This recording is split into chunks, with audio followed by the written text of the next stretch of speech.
As citizens, we've got a right to know why a shooter entered into an elementary school and murdered three children and three adults. But as Christians, we've also got a mandate to be fair and to be honest and to be Christ like, even as we stand on that right to know. In light of the Nashville shooting and the shooter's manifesto, how are we going to manage all of that? That's what I want to talk with you about today.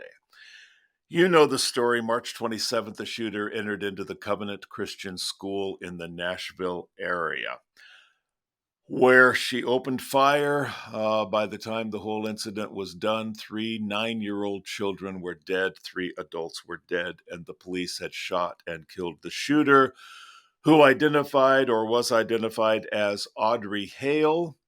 Audrey Hale was a biological woman who identified as a female to male transgender, going by the name Aiden, and Miss Hale was also a former student there at the Covenant School. Now, minutes, I should say, before she entered into the school grounds, Hale messaged a friend, and here's what the message said. This was just minutes before going in to commit this crime. Quote, "I plan on dying today. You'll probably hear about me on the news after I die.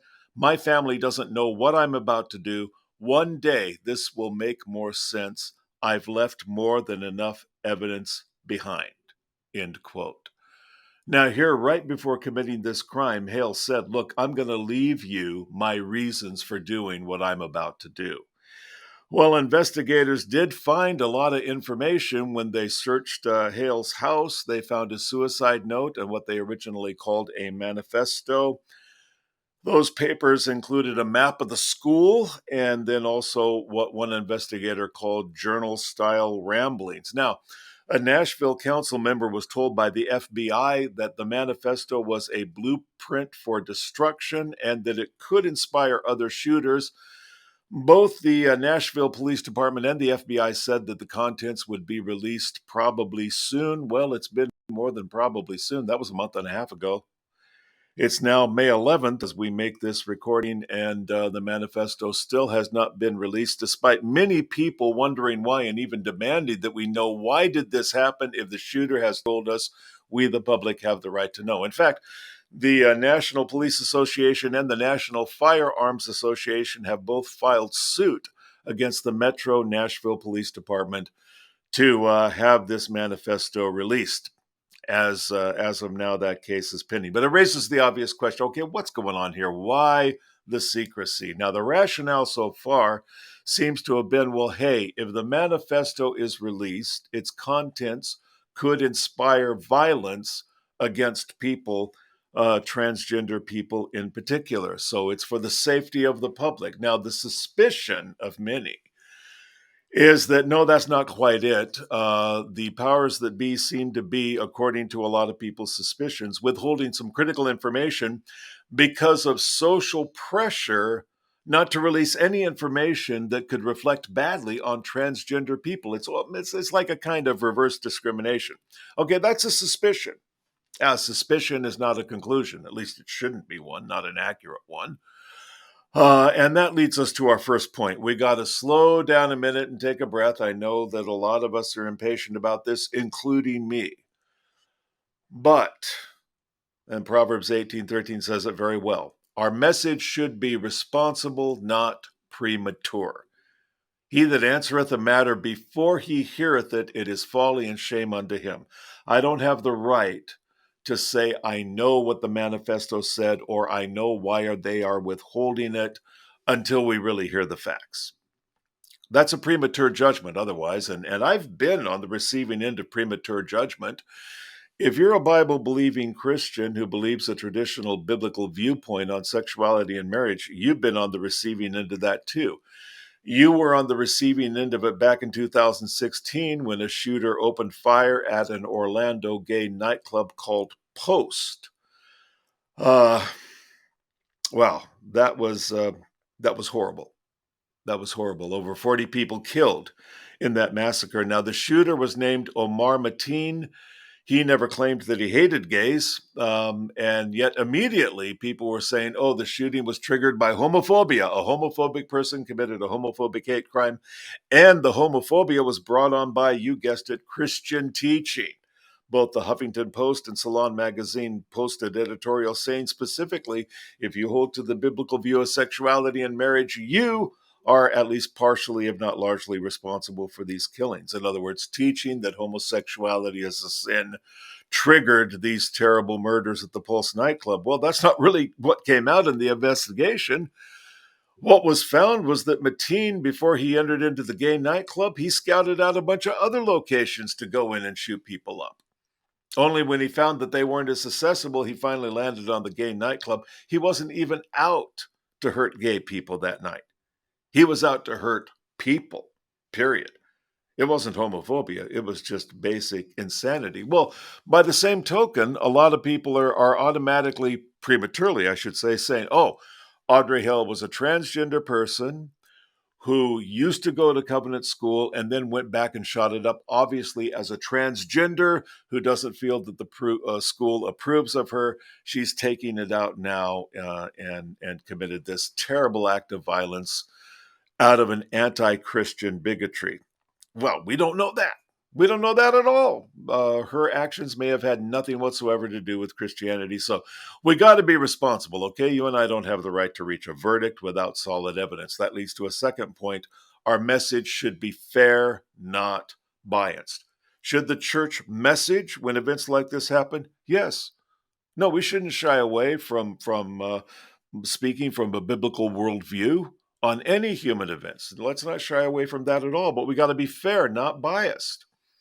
Proverbs 20:10, diverse weights and diverse measures, both of them are alike an abomination to the Lord. If you've got one standard of judgment and measuring here that you apply to this group, and then another standard of measure and judgment you apply to this group, you're wrong. And you're so wrong that according to the word of God, what you're doing is an abomination. So not only should we avoid a premature judgment, we need to avoid a prejudiced judgment. Now there's the rub, because when you've got groups that are ideologically opposed, okay, and a member of one group that's attacked, the group that ideologically opposes that group might very well look to scapegoat or be scapegoated for that event. In other words, let's talk about politics for a minute. Let me be ridiculous about this. There's a hurricane that destroys a bunch of people. So right away, a bunch of senators or congressmen say, oh, it's those darned Republicans, or oh, it's those darned Democrats, because those two groups are ideologically opposed. They want to blame each other for anything that happens. And that often happens between groups of all sorts. They tend to believe the worst about each other, and then they jump to irresponsible conclusions. Now, I've been on the receiving end of that as well. And you know what? If you believe what I do about sex and gender, you were on the receiving end of it. Back in 2011, when there was a rash of gay teen suicides, in fact, I wrote an article on that called The Bully Pulpit: When Gay Teens Commit Suicide, Are Preachers to Blame? Now, after there had been a cluster of gay teen suicides, although none of them said, I'm doing this because the church says bad things about me, the comedian Wanda Sykes went on the Larry King Show and she said, quote, in the church, they teach that homosexuality is wrong. They pretty much give permission to disrespect and cause harm to the gay and lesbian community. Now, that's what you call an unjust weight, an unjust measure. She was basically saying because they consider homosexuality to be a sin, they are guilty of inspiring violence against homosexual people. So here's the fact. A transgender person did something violent. Here's another fact. Most transgender people are not violent. You can disapprove of transgender ideology. You can disapprove of people attempting to transition from one sex to another, as I do, but you can still be fair. You can still be fair about it. But fair doesn't mean silent, does it? And that leads to a third point.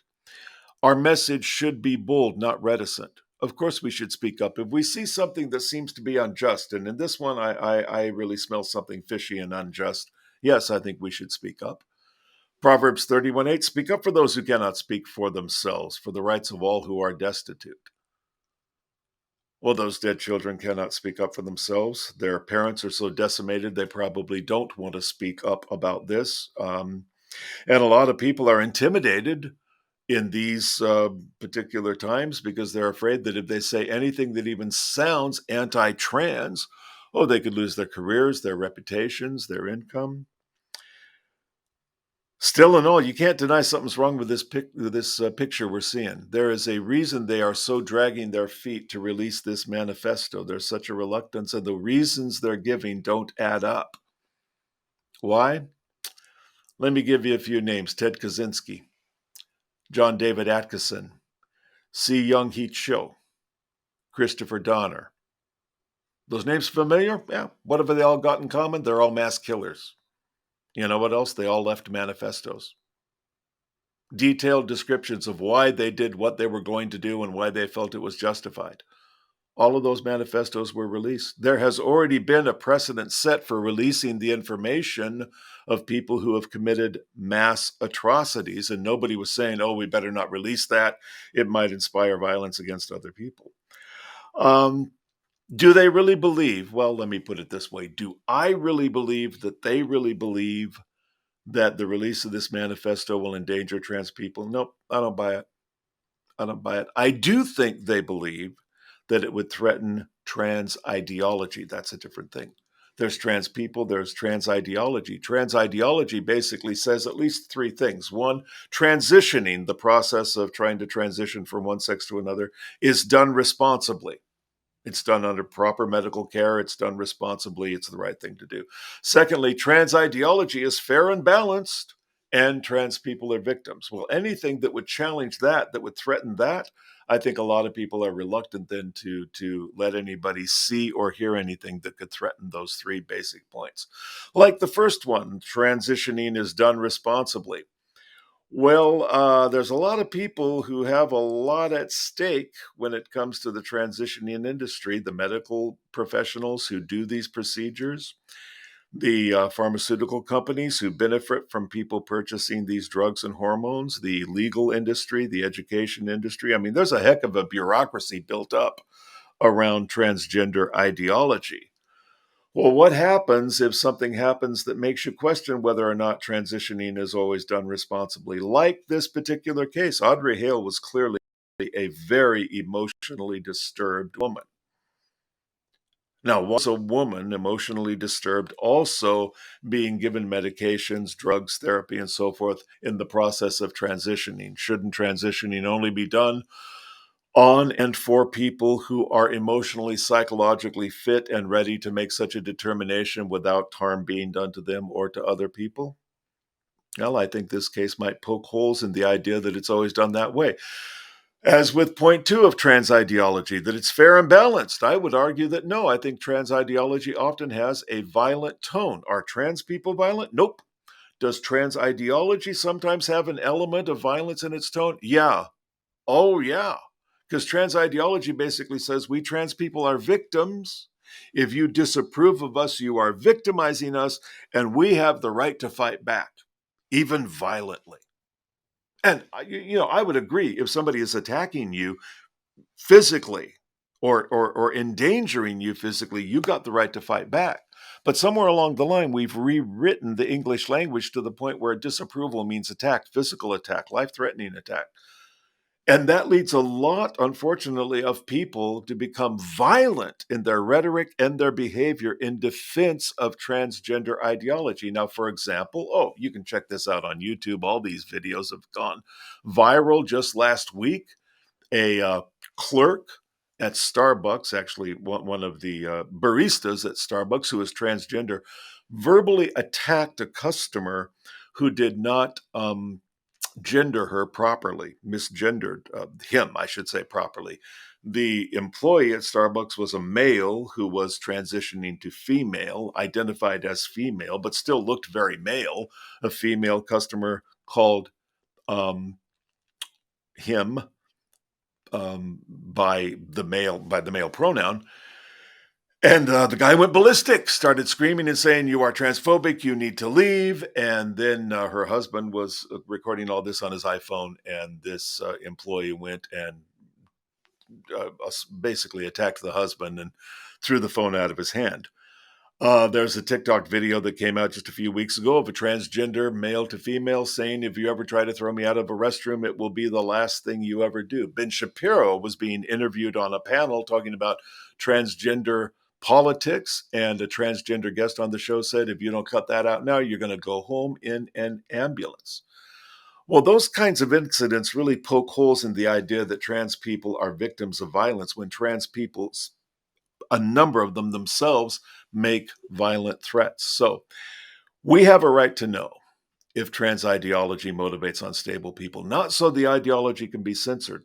I'm against that. But I am for challenging it. And if at times unstable people are influenced by it, we have the right as believers and as citizens to say, this is damaging. You need to tone down your rhetoric, not by force of law, but by force of reason as fellow citizens. We have a right to know also if doctors are carelessly prescribing medication either to minors or to people who are emotionally unstable. Because after all, if that is the case, they could be endangering not just the people they're prescribing to, but the public at large. Now, look, transgender people are not responsible for this shooting. Audrey Hale alone is responsible for this shooting. Still, I do believe as stewards of truth, you and I ought to be challenging trans ideology boldly, even as we are loving and respecting transgender people just as boldly. The ideology is an error. Transgender people, they're objects of God's love, and they're sheep without a shepherd. And I hope you can see the difference, because there's an awful lot at stake, isn't there? Okay, if you haven't yet read my book, Christians in a Cancel Culture, I go through all of this in a lot more detail. If you want to learn more about how to talk to transgender people, as well as lesbian and gay people and people holding pro-abortion views, well, I pick up a copy of that on Amazon.com. Also, if you haven't yet subscribed to this podcast, I wish you would. If you hit that bell, put in the comments section that you subscribe so I can thank you personally. I'd love to be keeping you notified of upcoming podcasts and other events. And if you'd like to join us in our work here at Cloudfire Ministries and help support us so we can go on providing free content, won't you just go to joedallas.com/giving, joedallas.com/giving. That'll show you how you can partner financially with us in this ministry. Well, I'm Joe Dallas. This is Christians in the Cancel Culture. We're here every Friday. Look forward to seeing you next week. Thanks for being here today. God bless you.